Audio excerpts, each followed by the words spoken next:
ئەمڕۆ بە ئامادەبوونی هاوڕێ و ژمارەیەک لە هونەرمەندان تەرمی هونەرمەندی شێوەکار ناشاد بەرەو گۆڕستان برا.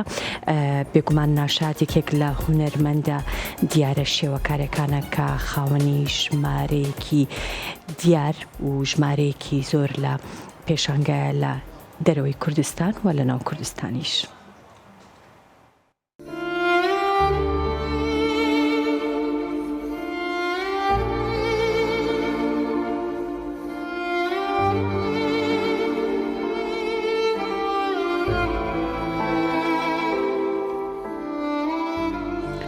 ئەمڕۆ بە ئامادەبوونی بەشێک لە هاوڕێ و خزم و لایەنە حکومی و حیزبیەکان و بەشێک لە هونەرمەندان و هاوڕێیان و کارمەندانی خانەی بە ساڵات جوان لەگەڵ نمایشکردنی بەشێک لە تابلۆکانی ئەو هونەرمەندە لە مەراسیمێکدا لە خانەی بە ساڵات جوانی سلێمانیەوە تەرمی هونەرمەندی شێوەکار ناشاد بەرەو گۆڕستانی سەیوان بەڕێکرا و ئامادەبووان چەپکە گوڵی وەفا و خۆشەویستیان لەسەر گۆڕی ئەو هونەرمەندە دانا.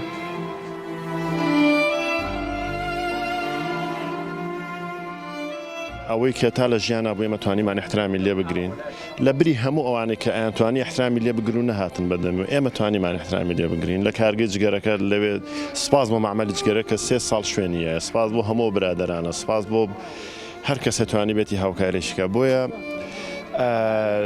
بۆ هەمومان نەکسێکی قورس بۆ هەمومان نەکسێکی قورس بوو، بە تایبەت بۆ من چونکە ماوەی 3 ساڵە زۆر بە بەردەوامی ئاگام لێت لەگەڵ یا ئەژیم لەگەڵ یا هەڵس و کۆتم کردو تا 2 ساعتەکانی توانیمانە.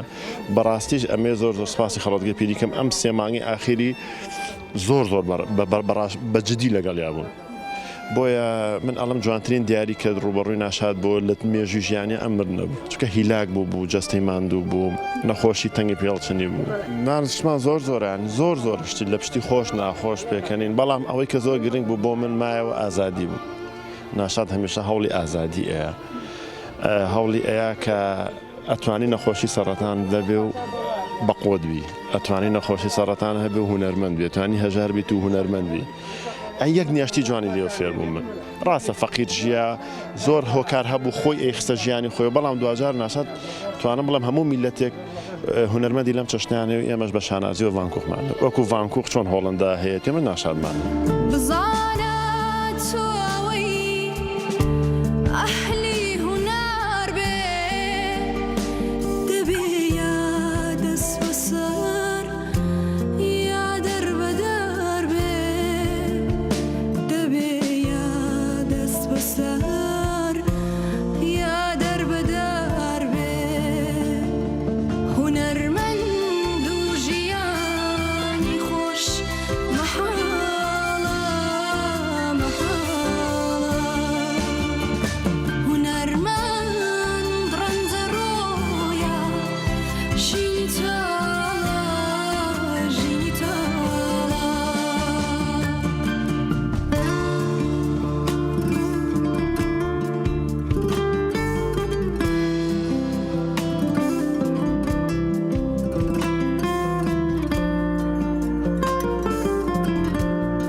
She